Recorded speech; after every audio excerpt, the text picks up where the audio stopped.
Still in the red chamber, the Nigerian Senate says it will do all in its powers to ease the hardship Nigerians are currently experiencing as a result of ongoing economic reforms.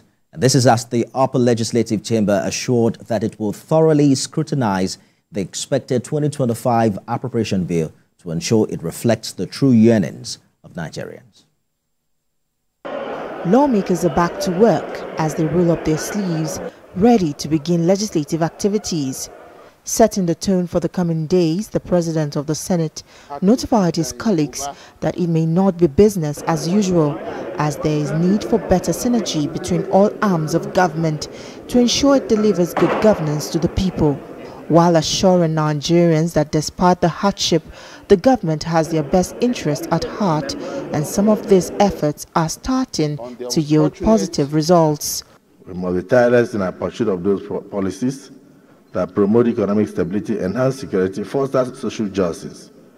We must meet the rising tide of cynicism in our land with steadfast resolve, genuine engagement, renewed commitment, and a clear vision for change, despite whatever castigation we may be getting in the social media.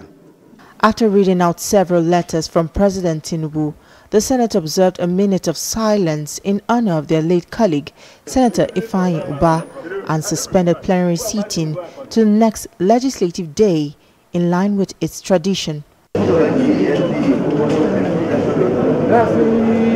In another development, the spokesperson of the Senate, Senator Yemi Adaramodu, says the Senate is not oblivious to the current conditions of Nigerians, as it's already taking steps to ensure that help reaches the grassroots by attending to matters involving local government autonomy, electoral reforms, and also the anticipated 2025 appropriation bill. We want permanent solutions to the problems of Nigerians. That's why we have to nip so many things in the bud.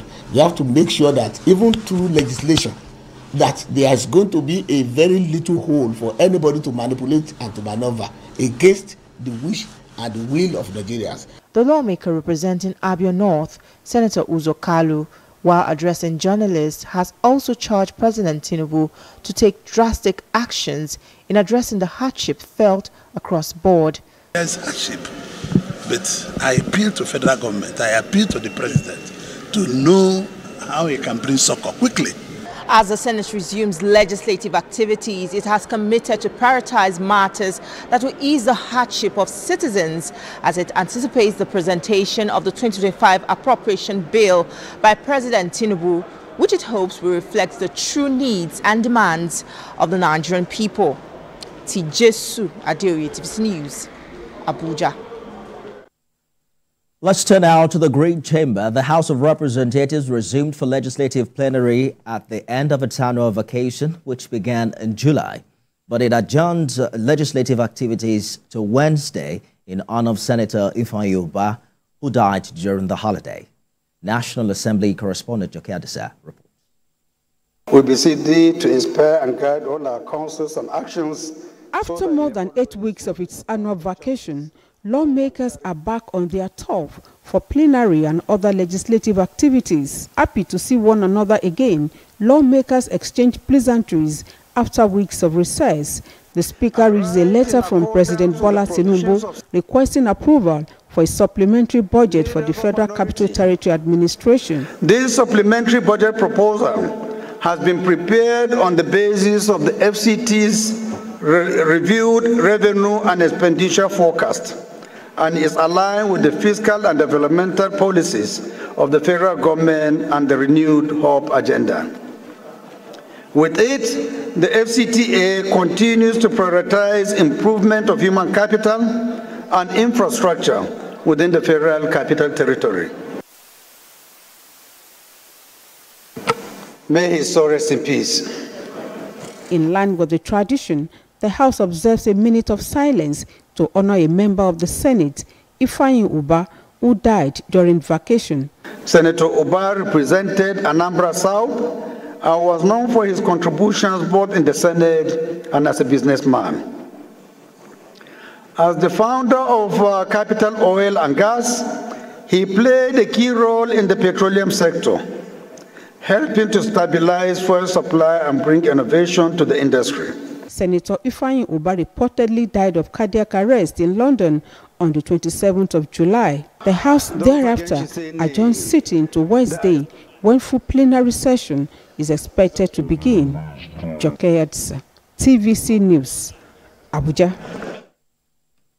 Away from the National Assembly now to the judiciary, where Justice Binta Nyako of the Federal High Court Abuja has recused herself from the trial of IPOB leader Nnamdi Kanu. Her recusal was at the instance of Mr. Kanu. Celestina Area reports. In all this is judgment of the Supreme Court. Leader of the indigenous people of Biafra, Nnamdi Kanu, had directly told Justice Binta Nyako in open court to recuse herself from his trial. He based his remark on the Supreme Court decision, wherein the Supreme Court questioned the jurisdiction of where the alleged broadcast for which he is standing trial at the Federal High Court was made. Nnamdi Kanu vehemently ordered his counsel, Ale Jimako, who was addressing the court, to sit down while he stood up from the dock to address Justice Nyako. He later explained to TVC News the reason for his decision.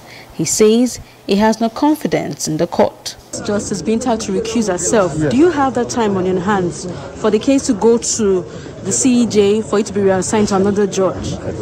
As long as justice will be done at the end of the day, that's what bothers me. For justice to be done. I cannot be tried in violation of a key provision of the Constitution of Nigeria, Section 36. It's as simple as that. Mr. Kanu said he is ready to wait even longer as long as justice is served at the end. You'll be patient for the case to go back and come back to the court. This is my 4th year in solitary confinement in detention. The 5th year will not kill me. His defense counsel, but we're not being given the opportunity. The court did make some order, and the consequences of that order would have resulted in getting him adequately prepared. But most of those orders were disobeyed in their material particulars. For instance, we were not provided a clean room where no one will have listening devices to listen to our conversations. And our documents, legal documents we take to the DSS facility, detention facility, are interdicted and seized. Arraigned in November 2021, the federal government has not been able to call their first witness in the case they filed against Nnamdi Kanu, although Justice Binta Nyako had delivered several rulings in the matter, which were subject of appeal up to the Supreme Court, where the Supreme Court ordered that the matter be returned to the Federal High Court for trial. With the developments today, Mr. Kanu will have to exercise patience for Justice John Soho, the Chief Judge of the Federal High Court, to reassign the case to another judge or send it back to Justice Binta Nyako for commencement of trial. Celestina Area, TVC News, Abuja.